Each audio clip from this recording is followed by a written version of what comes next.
You are listening to Viewpoints from PlaceCloud. Cultural researchers tell stories of places from around the world. For the full multimedia experience and to support the creators you enjoy, visit placecloud.io. Take a walk down the road between the British Library and St Pancras Station, and you'll come to St Pancras Old Church.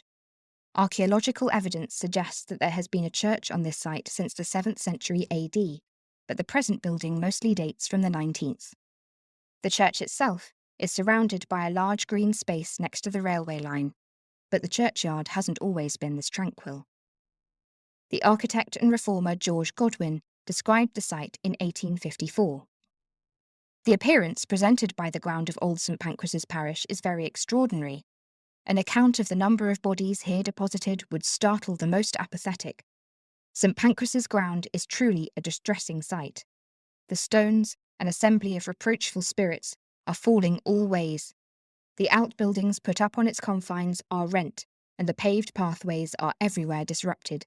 Such is the loose and quaking state of the whole mass. The practice of pit burial is still continued in this ground. When we were there last, we found a hole with 6 coffins in it, waiting its complement of about double that number. Not long after this description, the churchyard featured in Charles Dickens's A Tale of Two Cities as a site of body snatching. But the churchyard saw even greater disturbances in the next decade, when it found itself in the path of the new Midlands Railway line. In 1865, architect Arthur Bloomfield was tasked with the clearance of the graveyard and delegated it to a young assistant called Thomas Hardy. Hardy would later find fame as a writer, and his so-called biography, now known to be mostly his own work, describes how he attended the churchyard every evening in the late autumn and early winter to oversee exhumations taking place after nightfall.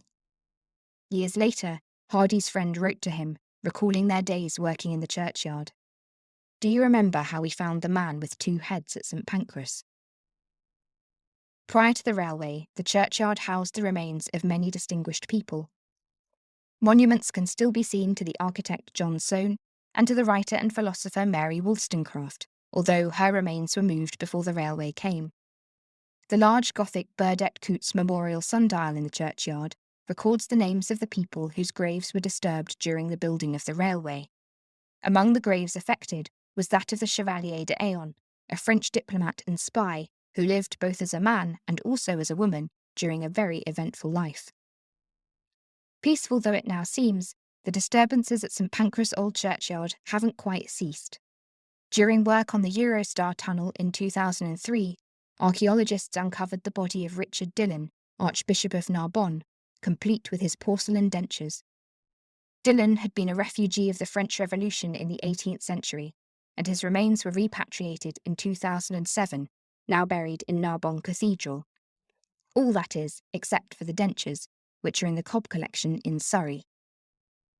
One other unexpected find in 2003 was the body of a walrus, discovered in a coffin with 8 sets of human remains.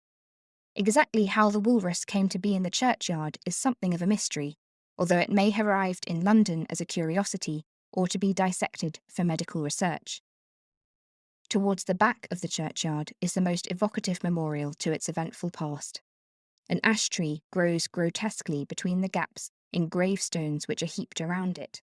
Now known as the Hardy tree, it reminds us of the upheavals of the railway and, more distantly, the pre-railway appearance of the churchyard, when the stones, an assembly of reproachful spirits, were falling both ways. We hear an echo of the voices of these reproachful spirits and of the higgledy-piggledy arrangement of stones and remains in the opening verses of Hardy's later poem, The Levelled Churchyard. O passenger, pray list and catch our sighs and piteous groans, half stifled in this jumbled patch of wrenched memorial stones.